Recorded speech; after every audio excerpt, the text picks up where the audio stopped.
Cette vidéo vous est aussi présentée par le Crédit Agricole. Retrouvez sur le site Squad by CA tous les tips pour vous aider à vous réaliser. Retrouvez le lien en description ou en haut à droite de l'écran si vous avez la flemme de chercher pour avoir plein de conseils et pas que les miens. Ouais. Quoi Vous êtes à la recherche d'un nouvel appartement? Ok, bah bon courage. Ça va peut-être vous aider que je vous donne mes quelques astuces à propos de cette tâche longue et fastidieuse en procédure. Alors voyez cela comme un mini-guide, un témoignage, comme ça vous éviterez de faire les mêmes erreurs que moi. Le plus important c'est de procéder étape par étape. Alors c'est parti. Déjà, pourquoi vous cherchez un logement? Vous voulez vivre seul parce que vous en avez marre d'être chez vos parents, ce qui est plutôt logique, normal. Vous avez de l'autonomie financière ou pas d'ailleurs et vous trouvez que vivre chez papa, maman à 30 ans, ça craint du boudin quoi. Surtout que ça fait 5 ans que vous dites que vous allez vous barrer. Votre boulot ou vos études vous contraignent à bouger et du coup vous avez pas trop le choix, surtout que le salaire est plutôt intéressant. Ou bien vous avez été tellement mauvais pendant vos concours, surtout cette année qu'il vous reste plus qu'à déménager dans une école privée non homologuée par l'État à 8 SMIC l'année, ce genre d'école qui vous pointe directement sur le marché de l'emploi. Juste le marché. Sinon, le plan que vous avez sur votre appli en compte, ça a évolué et du coup vous envisagez les choses un peu plus sérieusement. Au bout de 3 mois, du coup, malgré les conseils de vos potes qui vous disent du coup de prendre votre temps. Mais que voulez-vous? Vous connaissez la chanson et on dit souvent que l'amour rend aveugle et accessoirement stupide. T'as cru que j'allais dire con? Ou bien, vous avez plus un rond, vous avez pas d'amis, vos parents ne sont plus là pour X raisons, et vous envisagez la colocation parce que la précédente s'est pas forcément super bien passée. Ou bien, vous venez d'être papa et maman. Félicitations! Et il va falloir envisager un logement un peu plus grand parce qu'il va falloir une chambre pour le bébé. Parce qu'à un moment donné, là, faut la mettre en chantier, la belle maison, la piscine, le chien, la belle voiture. Et oui, parce que c'est votre rêve depuis qu'on vous a gracieusement offert votre brevet des collèges en 2020. Bref, dans tous les cas, ce que je vous conseille, c'est de bien identifier les raisons pour lesquelles vous voulez emménager dans un nouvel appart. Parce que c'est pas une mince affaire et que la route jusqu'à l'obtention de vos clés risque d'être un petit peu longue. Non, en fait, c'est qu'il faut que ce soit long et un petit peu décourageant. Sinon, c'est pas rigolo. C'est bon, vous êtes décidé? Ok, alors on commence les recherches. Bon, comment on cherche un appartement déjà? Ouais, alors vous pouvez regarder les annonces papier, à défaut d'avoir un surligneur et le réflexe qui tend à disparaître d'acheter le journal chez un marchand. Bien évidemment, chose que vous n'allez pas faire parce que vous vous rendez compte que votre téléphone dispose d'internet net. Le temps de vous en rendre compte et d'installer les 3 applis qui vont vous changer la vie, vous êtes interpellé là dans la rue par une vitrine d'agence. Et là vous comprenez, sans que personne vous dise rien, que cet appartement, en fait vous allez pas l'avoir parce que vous entreapercevez derrière la vitrine là les quelques candidats et le personnel hyper chic habillés avec leur dossier là faisant la taille d'un mémoire. Beaucoup trop bien habillés pour vous laisser la moindre chance et vous avez pas tort.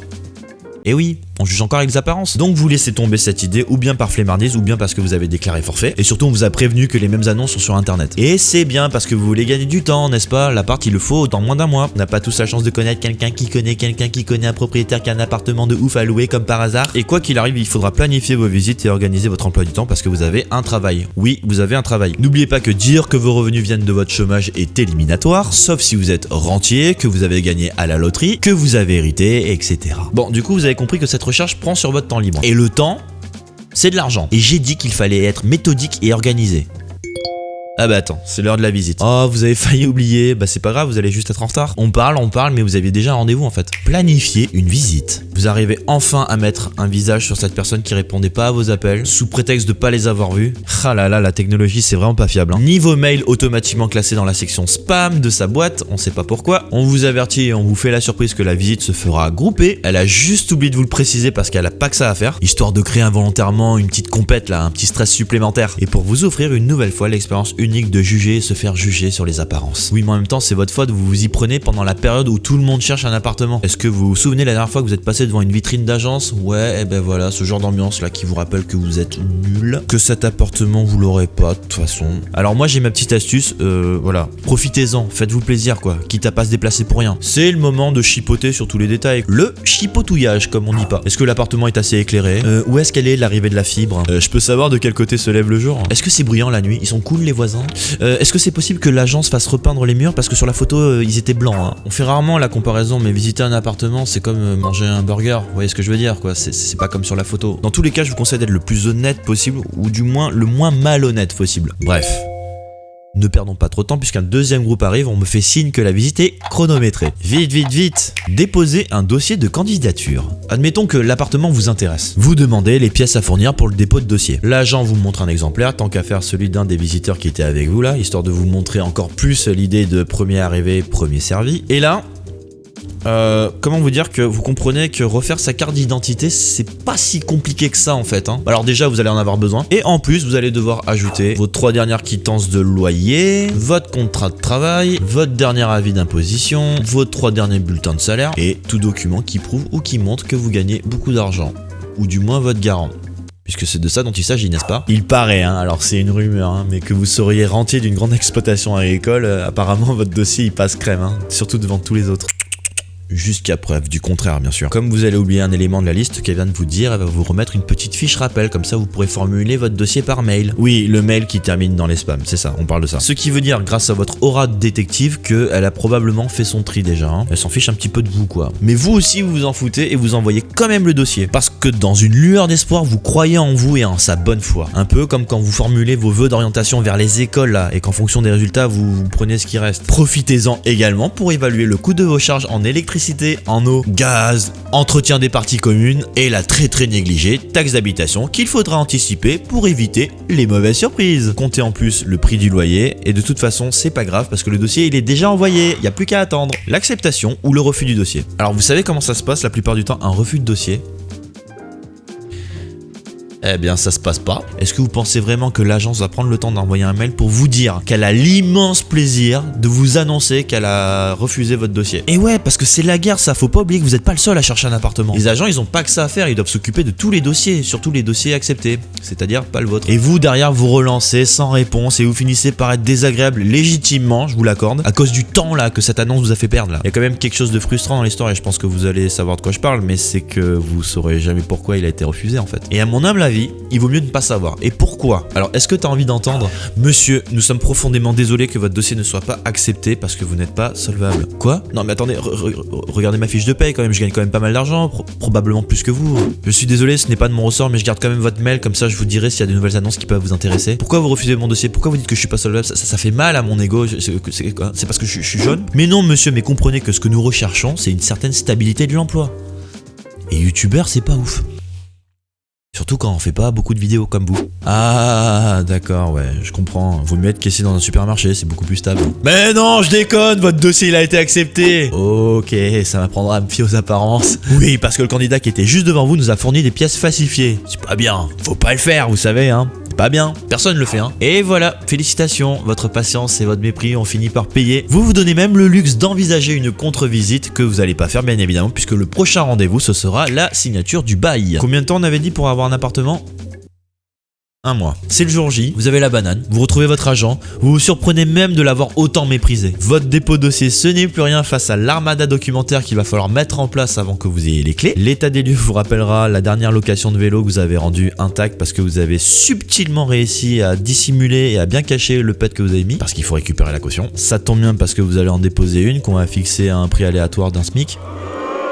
Oui, bah ça va, râlez pas, Autrefois c'était 2 mois de loyer. À cela, vous pouvez ajouter les frais d'agence qu'on va fixer à un SMIC aussi. Voilà, parce que ce sont les frais administratifs, les frais de paperasse.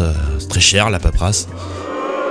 Ça va, je sais que vous bossez. Il y a eu la visite. C'est vous qui avez trouvé le bien quand même. Et vous ajoutez bien sûr le versement de votre premier loyer, qu'on va fixer à un SMIC aussi. N'oubliez surtout pas votre attestation d'assurance, de toute façon c'est obligatoire. Et donc oui, il faut prendre rendez-vous chez l'assureur. Tout ça là, de toute façon, il n'y a pas de surprise, je veux dire, voilà, vous étiez prévenu. Autrement dit, après avoir lâché, allez, 2, 3, 4 SMIC, ça dépend, vous coupez l'apport en 2, vous faites comme ça vous arrange. Plus 1 heure aussi pénible pour vous que pour votre agent, vous avez enfin vos clés. Bravo!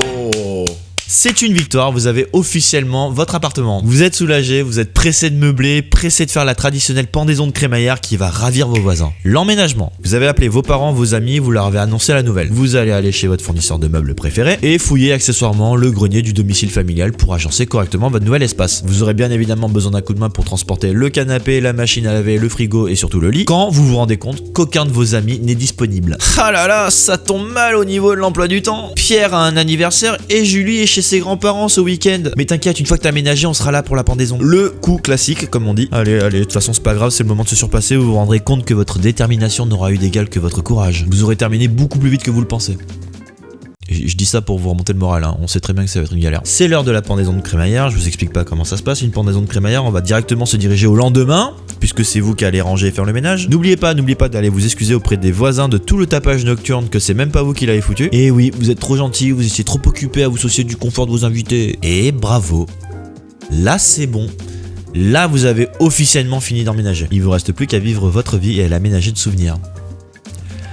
Jusqu'à la rupture. Rendre l'appartement. Et voilà, vous pensiez que c'était définitivement réglé, mais en fait vous avez découvert que votre copine est enceinte d'un autre puisque elle a laissé sa session Facebook ouverte par mégarde. Voilà. Prise la main dans le sac, vous vous engueulez et vous concluez d'un commun accord qu'il est peut-être pas ouf de rester ensemble. C'est un exemple là ce que je dis là, c'est chacun son histoire. Et quand on se sépare, en langage d'appartement, ça veut dire dépôt de préavis. Bon, c'est pas ouf comme histoire, on va la faire autrement. Vous avez eu une promotion et il est temps de déménager à l'autre bout de la France. C'est vachement plus simple comme ça. Vous avez fait fortune sur YouTube et il est temps d'acheter votre propre bien. Mais quel dommage, ça faisait que 2 mois que vous avez emménagé. Il faudra tout remettre en ordre comme avant la signature de l'état des lieux. Tout ça bien évidemment dans l'espoir de récupérer votre caution que vous allez réinvestir dans le prochain appartement. Quand vous remettrez vos clés à l'agent, vous verrez qu'il sera accompagné d'une autre personne qui attend la signature du bail. Et là vous comprenez que la boucle est bouclée. L'histoire se répète. Conclusion. Maintenant que vous avez plus de logement, vous n'avez plus qu'à recommencer à l'étape 1. Vous prenez les mêmes éléments là et vous recommencez. Comme le cycle de la vie, et ça tombe bien parce que ça en fait partie. Chercher un appart, c'est une boucle que vous répéterez autant de fois que vous évoluerez en société. Mais grâce à moi, vous avez regardé cette vidéo fiche de rappel et vous éviterez les mêmes bourdes que moi. Jusqu'à preuve du contraire.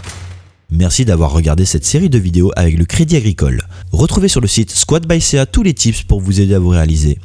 N'oubliez pas qu'il est jamais trop tard pour se lancer dans quelque chose de positif. À bientôt.